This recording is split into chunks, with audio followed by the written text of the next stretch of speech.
ছানার ডালনা করতে আমি এখানে ছানা নিয়েছি প্রায় 200 মতো, আর একটু নুন দিয়েছি, হলুদ দিয়েছি, লঙ্কার গুঁড়ো দিয়েছি, অল্প একটু মিষ্টি দিয়েছি। আপনারা চাইলে জিরে গুঁড়ো, ধনে গুঁড়োও দিতে পারেন। আর তার সাথে এর মধ্যে একটু ময়দা দেবো। ময়দা দিয়ে খুব ভালো করে কিন্তু জিনিসটা একটা ভালো ডো তৈরি করবে, খুব সুন্দর করে। যেভাবে আমি করছি ঠিক হাতের পামটা দিয়ে এইভাবে করবেন। যতটা করবেন ততটা কিন্তু সফট হবে।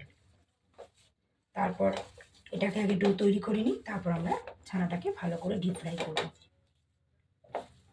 এতে প্রথমে একটু তেল মাখিয়ে নেবেন। আমার ডোটা তৈরি হয়ে গেছে, হাতেতে একটু সাদা তেল মাখিয়ে নিয়ে তারপর এইভাবে গোল গোল করে ডো করবেন। এতে দেখতেও সুন্দর হবে আর আপনার করতেও সুবিধা হবে।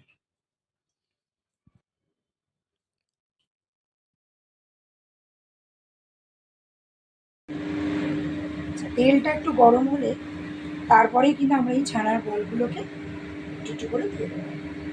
তেলটা কিন্তু খুব ভালোভাবে গরম হতে হবে, তা না হলে কিন্তু ছানা ফেটে যেতে পারে।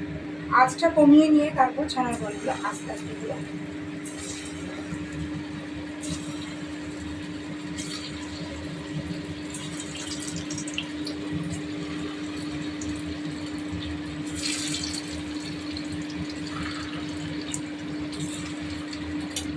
আপনারা আপনাদের সুবিধা মতো ছানার বলগুলোকে উল্টে পাল্টে করে ভালো করে ভেজে নেবেন।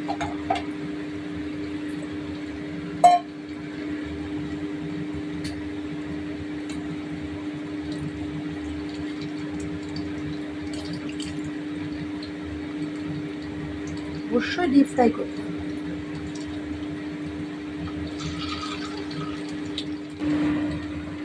দেখুন, লাল লাল করে ভালো করে ভাজবেন, ডিপ ফ্রাই করবেন। আঁচটা কমিয়ে কমিয়ে ভাজবেন, নাহলে কিন্তু তলা লেগে যাবে। ছানার বলগুলো আমার ভাজা কমপ্লিট। রান্না করতে আর লাগছে আলুগুলো আমি এখানে ভেজে রেখেছি, ঠিক আছে। আর এখানে একটা মশলার পেস্ট তৈরি করেছিলাম, জিরে গুঁড়ো, ধনে গুঁড়ো, লঙ্কা গুঁড়ো, হলুদ গুঁড়ো, নুন, মিষ্টি দিয়ে একটা এরম বাটিতে পেস্টটা তৈরি করে রেখেছিলাম। তো এখন শুধু এটাতে জল আছে, এটা আমি লাস্টে অ্যাড করে দেবো। দিয়ে মশলাটা দিয়ে আর টমেটোটা তেলের মধ্যে দিয়ে ভালো করে কষিয়ে নিয়েছি। এবার এটাকে আমি ভালো করে কষাবো, কষানোর পর আলু দিয়ে দেবো।